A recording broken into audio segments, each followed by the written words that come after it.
Welcome, folks. I am Jabby Kaway, joined by Sintel Kaway. Yo, what's cracking, baby? And we are looking at Apple TV's trailer for Prehistoric Planet, the official trailer from Apple TV's YouTube channel. I saw a clip the other day of like a baby T-Rex with the daddy T-Rex kind of thing. That's all I've seen of this so far. As a kid, like a lot of people, I grew up loving dinosaurs and whatnot, and big fan of Jurassic Park. And a big fan of science and you know, global history, you know, in terms of just like before mankind, evolution, all that stuff. I love all that. I love all that. So we're going to check this out together. Hopefully you guys enjoy it. And do subscribe, bell icon, all notifications, and pretty please vote this up to let YouTube know you're enjoying what you're watching. Here we go. This is Prehistoric Planet.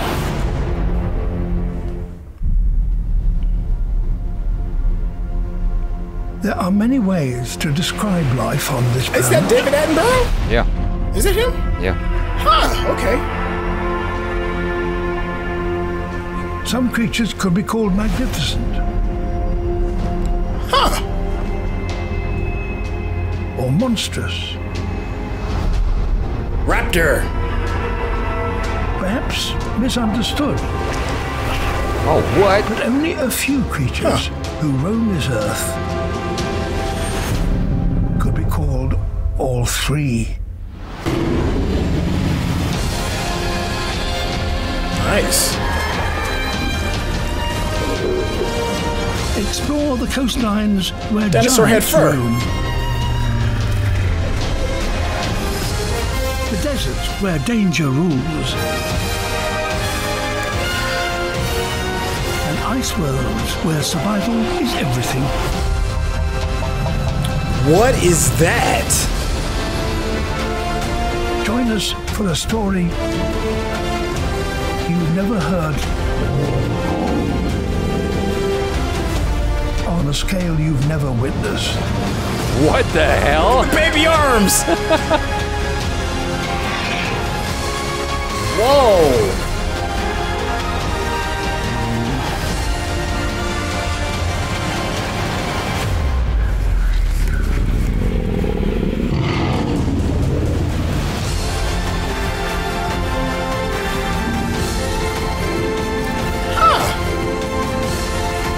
Jon Favreau, huh?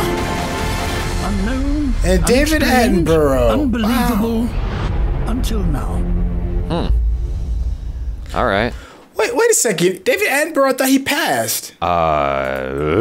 He's still alive. He is still alive. Huh. Still going strong. Way to keep getting the work, Mr. Attenborough.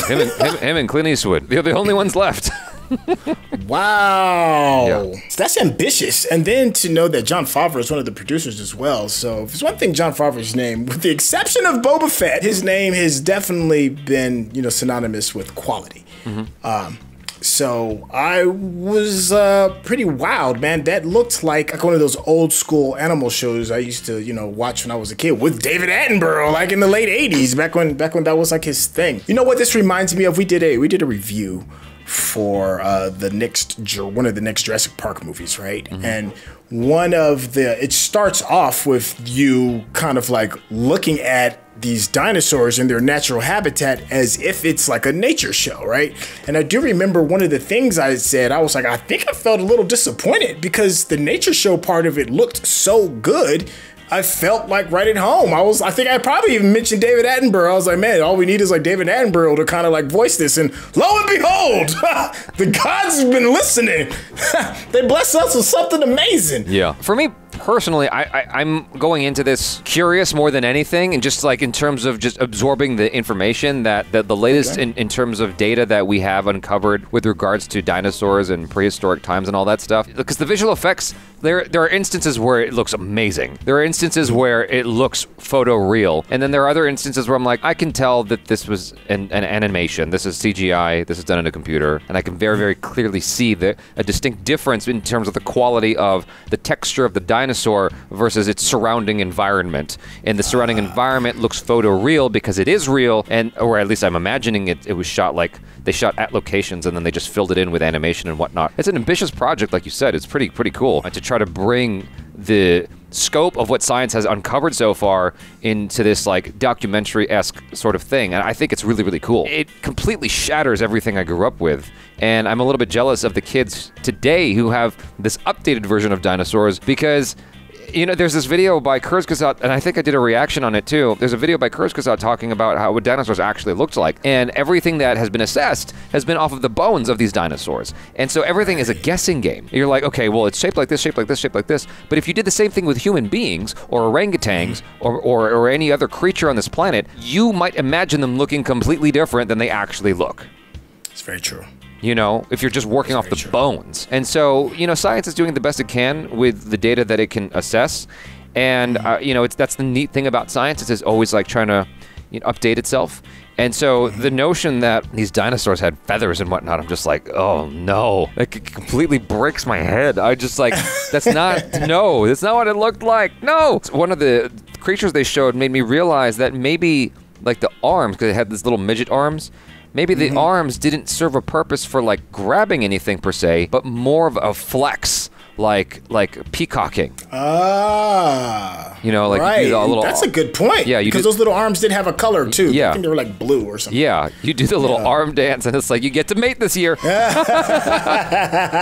to work on getting my little arms buff. Yeah. It's mating season coming around. You know, got to prepare. It kind of makes sense that the arms were small, and then eventually just died off with evolution. You know, I mean, I don't know how any of this shit works. It's like, this is from God's scope of things, right? From the macro scope of things. But considering that maybe at one point we had tails, and then now we have a tailbone, eventually we won't have a spleen anymore, because it doesn't actually help us. It just adds to the possibility that we'll die for no reason. It's like a giant appendix. I'm sorry. I meant an appendix. That's what I meant.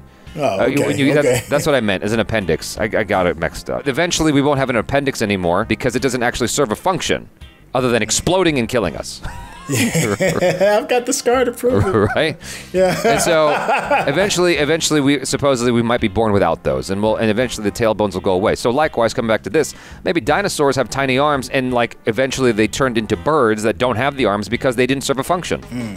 Yeah. You know? Yeah. But and you know, and I would be surprised if they dive into that a little bit, especially like you can't make the arms blue and then not explain it, right? Like, David Attenborough, I'm waiting for you to give me the lowdown. Why is this happening? Yeah. You're twisting my brain a little bit. Yeah. Yeah, because like if you have this appendages, it's like nature's just trying to figure itself out. So this is a much earlier time in Earth's history. Like nature's just doing what it does and slamming shit together and going, okay, let's make that, see what happens. Let's see what kind of food we come up with today. And so you got these dinosaurs with these midget ass arms. It's like, well, we thought that was going to be useful for something. We'll take it out. Just give them some wings. You know? Yeah. There's some liberties that look like they may be taken, like, you know, seeing the T-Rex swim was one, because you wouldn't think that would be a possible thing. But hell, if snakes can swim and they don't have any arms or legs at all, why not a T-Rex? Other things, like I saw one of the dinosaurs that looked like it had fur. I was like, that doesn't look like scales to me. That looks like, you know, full-blown fur.